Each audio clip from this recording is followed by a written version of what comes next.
I want to share with you one of the best pieces of advice that I got from the wonderful wind ensemble conductor at Northwestern, Dr. Mallory Thompson, and it's not even actually a very specific technical piece of advice.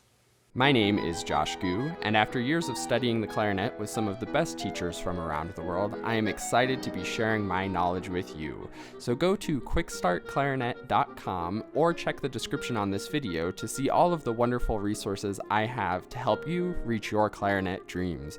And of course, subscribe to this channel for weekly clarinet and music tips and tricks. Dr. Thompson is a wonderful conductor and full of all kinds of great nuggets of wisdom, but this one's a little bit different and is very interesting. And to put it very simply, it's to not fall out of love with your instrument or with music. Now, what that means is maybe a little bit gray or a little bit confusing, but I think it's a really, really powerful and very important piece of advice.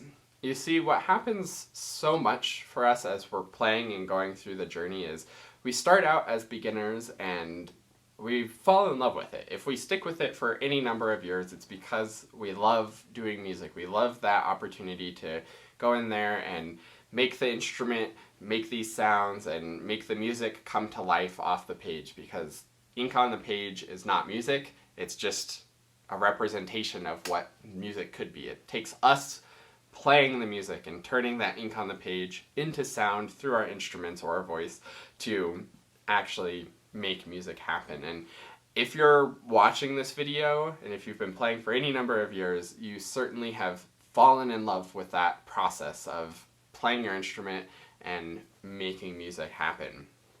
Now, there's all kinds of reasons that people can fall out of love with their instrument or music in general, and it's something that is so sad when that happens. And I think I don't know if I've ever personally experienced this. I still love playing the clarinet, but there have definitely been times in my playing journey where it's felt not very satisfying. I think the closest thing I can relate to maybe is falling out of love with orchestral playing, and maybe large ensemble playing in general. But really, it's also not totally equivalent, because I don't know if I was ever really in love with orchestral playing, so it's a little bit different. But the reason why it's so important to protect that and not let anybody come in between of like your love for the instrument is it's part of what we do, and it can bring so much joy to our life, and it's so sad when something that used to bring so much joy doesn't anymore. Maybe you can relate with other hobbies or maybe even other people or relationships you've had where it was so much joy and love, and then it goes away over time. And it's really important to not let that happen with our playing and with our music. So let me give you a few examples of why that might happen, and maybe some things that you can do to not have that happen in your journey. So I think the big main reason that this happens is the stakes just get too high and you put too much of your self-worth and value into your playing. And this is something that Dr. Thompson has talked about before too, of being too personally invested in, and again, defining your self-worth by your playing ability. The problem with this is that you become too fragile at that point.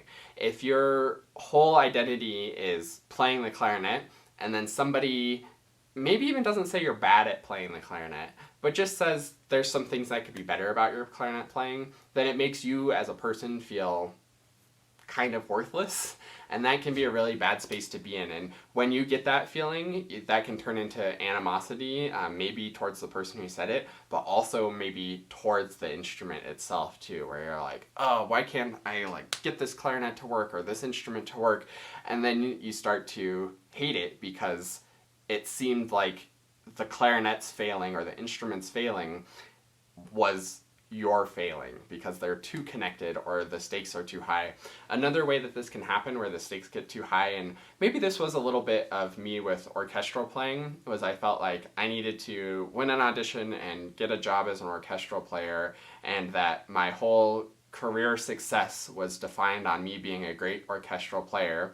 So the stakes just got too high and I wasn't committed to that anymore because probably some kind of fear response where I didn't want to do that. I wasn't committing to that, and it was just scary to have my whole career and whole success fall apart if I wasn't able to make that happen.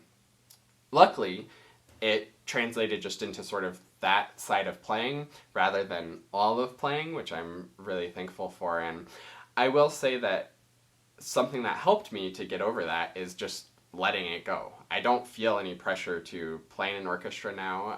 I'm very much enjoying the other aspects of my career, whether it be the smaller chamber music style of playing that I'm doing, or what I'm doing right now, teaching you, or teaching my private lessons as well. It's all very rewarding and satisfying to me, more so than I would imagine playing in an orchestra would be. And who knows, maybe someday I'll play in an orchestra or a military band or something like that. But I think right now I'm happy with where I am, and I think that's the important thing, is you have to remember to have that flexibility. Nothing is so high stakes that it's defining your self-worth or defining your career success. You can always be flexible and let things go in a different direction. But what's really important is to try and protect that love of the instrument and love of music in general. You can let go of some aspects of music making or some aspects of the instrument. Clarinet, this is a perfect example where some people hate reeds, and I cannot blame you one bit for that, so they go to synthetic reeds, and that's a perfectly satisfying solution to them that keeps that love of the instrument intact. Another angle to look at this, and the other big reason why I think that we sometimes fall out of love with our instrument, is we forget our purpose for playing. I think when we're first starting out, nobody starts thinking, I'm going to be the best ever and I need to prove myself. I maybe kind of started that way, but most people don't start out that way. And you start by just enjoying it. Think about when you first picked your instrument. You were maybe at an instrument demo or tryouts or something like that, and for whatever reason, this instrument sounded nice to you or felt nice, or whatever reason you chose to play this instrument.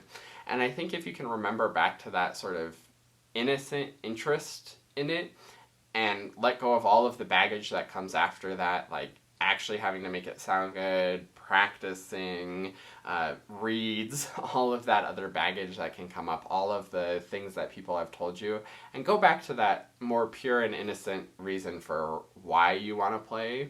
I think that can be really powerful and helpful to sort of keep that interest for you. It's again when we connect the playing too much to our own self-identity that we get into trouble of feeling like we need to play at a certain level or achieve certain things. But when we can remember that I like the sound of the clarinet and it's fun to be able to make these different notes come out and make music happen, then you can have so much more just pure enjoyment out of it, and again rekindle that love for it, rather than having it be something that you have to do and have to be good at to prove yourself or prove something.